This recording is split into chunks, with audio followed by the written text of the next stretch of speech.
দুই বোনের যেহেতু একসাথেই বিয়ে হয়েছে প্রায় কয়েকদিন আগে পিছনে, তাই একসাথে কিন্তু তাদের বিয়ের অনুষ্ঠানটা করা হয়েছিল।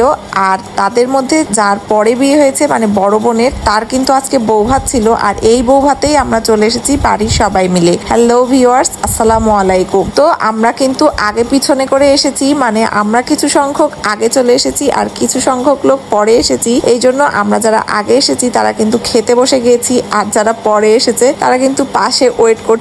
তো এই যে বউটা কিন্তু আজকে অনেক সুন্দর ভাবে সেজেছে, সবকিছু সিলভার কালারের ছিল, দেখতে কিন্তু অনেক ভালো লাগছিল। তো মা বাবাদের জন্য কিন্তু আমি জায়গা রেখেছিলাম, কিন্তু কি আর বলবো, তো বাঙালি আমরা কেউ কারোর জন্য মানে ওয়েট করতে চাই না, তাই আমার পাশে যে জায়গাগুলো ছিল সেখানে অন্যজনরা বসে গেছে। তো যেহেতু বসেই গিয়েছে আমি আর কিছু বললাম না। তারপরে এই যে খাওয়া দাওয়া করছি, পাভেলরা একটু পরে এসে আমাদের কিন্তু সার্ভ করছিল, মানে পাভেলি আমাদের সার্ভ করছে। কি বলবো, ও তো জায়গা পায়নি, কি আর করবে, এই জন্য সময়টা পাস করছে। আমাদের তাড়াতাড়ি খাওয়া হলে ওরা বসে পড়বে। তো অনেক রাত হয়ে গেছিল আসলে। তারপর আমরা খাওয়া দাওয়া শেষ করে দেখছিলাম কে কেমন করে খাচ্ছে। আর এখানে বড়াম্মু, আমি, আয়ান, আলিশা এরা সবাই মিলে আগে বসে পড়েছি।